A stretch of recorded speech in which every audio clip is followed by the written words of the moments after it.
وجه فخامة الرئيس سياس أفورقي في صبيحة الخميس 9 نوفمبر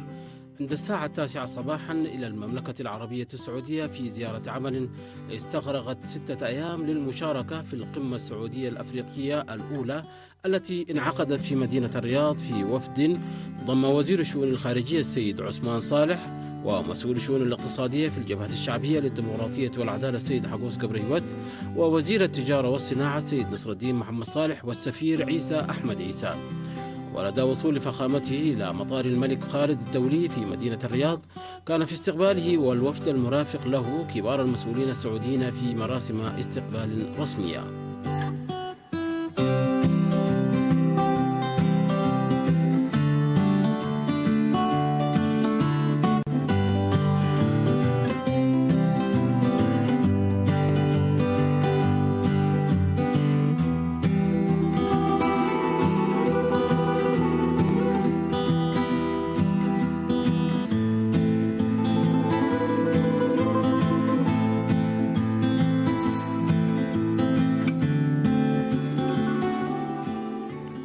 صبيحة الجمعة 10 نوفمبر 2023 كان موعد عقد القمة السعودية الأفريقية الأولى تحت شعار شراكة مثمرة بحضور رؤساء الدول والحكومات في القارة الأفريقية، حيث انطلقت أعمال القمة في مركز الملك عبد العزيز الدولي للمؤتمرات عند الساعة 2 بعد الظهر.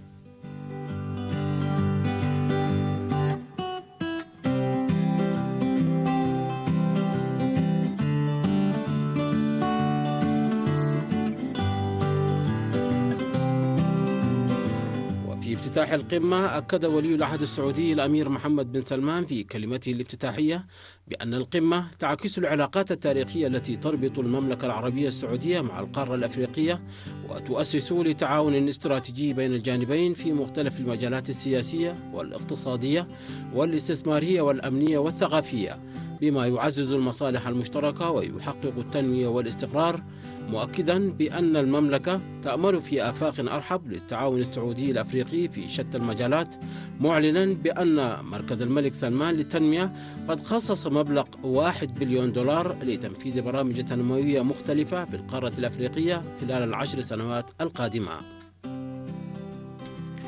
على هامش القمة السعودية الأفريقية أجرى الرئيس سياس أفورقي والوفد المرافق له عددا من اللقاءات الجانبية في مقر إقامته بفندق الريتز كارلتون مع العديد من رؤساء الدول الأفريقية، استهلها بلقاءات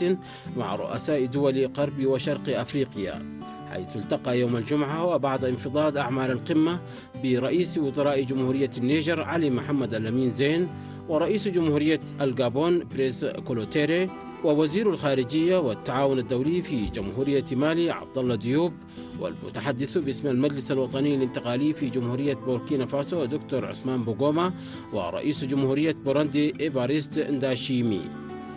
وتركزت هذه اللقاءات على الأوضاع التي تشهدها دول غرب أفريقيا، حيث أكد الرئيس سياس أفورقي أن التغيير الذي تشهده هذه البلدان هو عكس لإرادة الشعوب الأفريقية التي عانت كثيرا من هيمنة القوى الغربية والاستحواذ على مقدراتها وثرواتها الوطنية، وجاء بعد ثورات شعبية طالبت فيها الشعوب بالإصلاح والتخلص من الهيمنة الاستعمارية الغربية والاستفادة من الثروات الطبيعية. وأكد فخامته في اللقاءات أنه وقبل الدخول في شراكة غير متكافئة مع الغير يجب أن تعمل البلدان الأفريقية على تمتين وحدة الشعوب الأفريقية والعمل للوصول إلى رؤى مشتركة لصالح الشعوب المنطقة، وهنأهم بهذا التغيير، مؤكدا بأن إريتريا تقف إلى جانبهم. بدورهم أبدى الرؤساء الأفارقة إعجابهم برؤية إريتريا ونهجها المستقل واستعدادهم لتبادل الزيارات بين بلدانهم وإريتريا وتعزيز العلاقات وتنسيق المواقف والرؤى في المحافل الإقليمية والدولية، بما يعود بالخير لشعوب القارة. حضر هذه اللقاءات من الجانب الإريتري وزير الشؤون الخارجية السيد عثمان صالح والقائم بأعمال السفارة الإريترية في المملكة السيدة ويني غرزكير وممثل بعثة إريتريا لدى الاتحاد الأفريقي السيد بنيام برهي. أوضاع منطقة القرن الأفريقي والبحر الأحمر والصومال والأزمة السودانية كانت حاضرة في لقاءات الرئيس سياس أفورقي على هامش القمة الأفريقية السعودية، حيث التقى في مقر إقامته برئيس جمهورية جنوب السودان سيلفا كير ميارديت ورئيس مجلس السيادة السوداني الفريق أول عبد الفتاح البرهان ورئيس جمهورية مصر العربية عبد الفتاح السيسي. وتناولت اللقاءات العلاقات الثنائية مع هذه البلدان والأوضاع الإقليمية والدولية وتأثيراتها على المنطقة. وفيما يخص الأزمة السودانية، أكد الرئيس السياسي أهمية العمل المشترك ومساهمة دول المنطقة ودول جوار السودان لوقف الحرب الدائرة في السودان، وأن يكون الحل سودانيا عبر جلوس السودانيين ومناقشة قضاياهم ومشاكلهم بشفافية ووضوح، ووضع حل لها بمساعدة دول جوار السودان وخاصة إريتريا وجنوب السودان ومصر، مؤكدا أن كثرة المبادرات سوف تعقد الأزمة السودانية لما تحمله من أجندات مختلفة، وأن إريتريا سبق وأن قدمت رؤيتها لحل الأزمة السودانية انطلاقا من علاقات الجيرة والتاريخ المشترك الذي يجمع الشعبين. وتم الاتفاق في هذه اللقاءات على توحيد الأفكار والرؤى والمواقف في القضايا الإقليمية والدولية، وخاصة في ملفات السودان والصومال وأمن البحر الأحمر وضمان سيادته واستقراره. وفي زيارته أكد الرئيس إسياس أفورقي دعم إريتريا الكامل للصومال من أجل إعادة بنائه في كافة الصعد، من أجل أن يستعيد الصومال مكانته الطبيعية ويلعب دوره في المنطقة، والتنسيق مع جمهورية الصومال في القضايا ذات الاهتمام المشترك.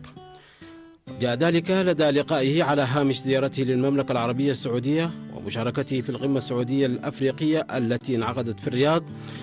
برئيس جمهورية الصومال الفيدرالية حسن شيخ محمود في يوم الأحد في مقر إقامته بفندق الريتز كارلتون. وأكد رئيس السياسة على ضرورة تعزيز العلاقات التاريخية بين البلدين حكومة وشعبا في المجالات السياسية والأمنية والعسكرية والاقتصادية والثقافية والاجتماعية بما يخدم مصالح الشعبين الشقيقين. بدوره ثمن الرئيس الصومالي حسن شيخ محمود الدور الذي تقوم به إريتريا في إعادة بناء الجيش الوطني الصومالي كجزء من جهودها في إعادة بناء الدولة الصومالية. واتفق الجانبان على أهمية تنسيق الجهود والرؤية المشتركة وخاصة في الملفات الإقليمية وأمن البحر الأحمر والمنطقة.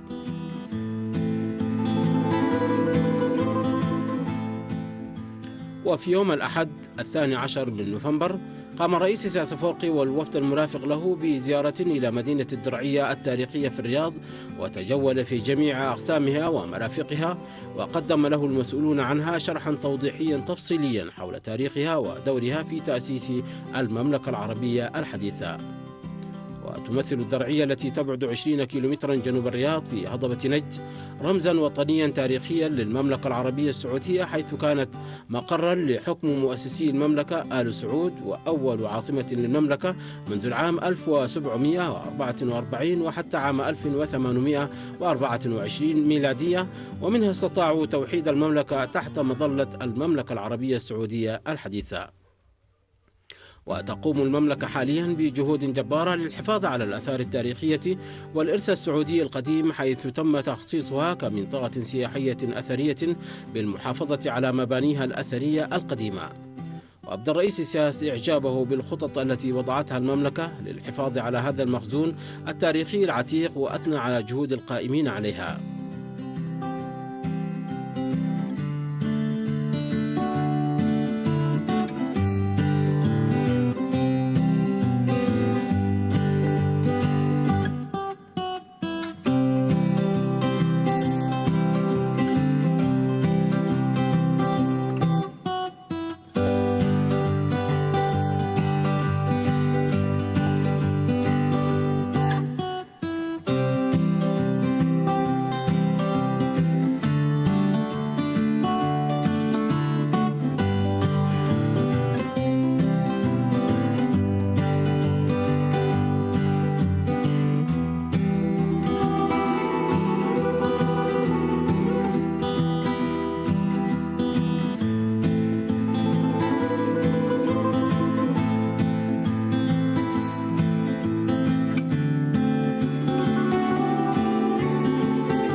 وفي إطار علاقات التعاون بين إريتريا والمملكة العربية السعودية وضمن سلسلة اللقاءات التي أجراها الرئيس سياس أفورقي، التقى في مقر إقامته بوزير البيئة والمياه والزراعة السعودي المهندس عبد الرحمن ابن عبد المحسن الفضلي.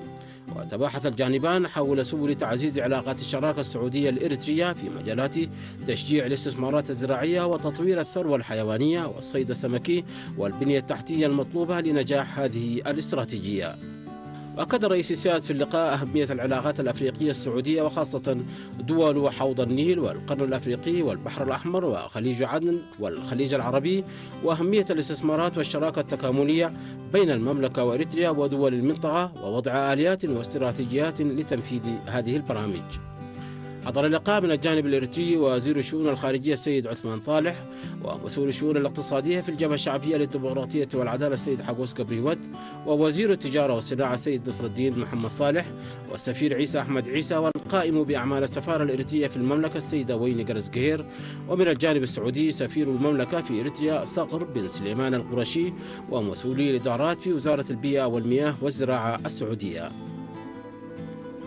مسك ختام الزيارة الناجحة للرئيس سياس أفورقي والوفد المرافق له كان اللقاء الذي أجراه مع ولي العهد السعودي الأمير محمد بن سلمان في مكتبه في قصر اليمامة، حيث استعرض اللقاء العلاقات الثنائية بين إريتريا والمملكة وفرص التعاون المشترك في مختلف المجالات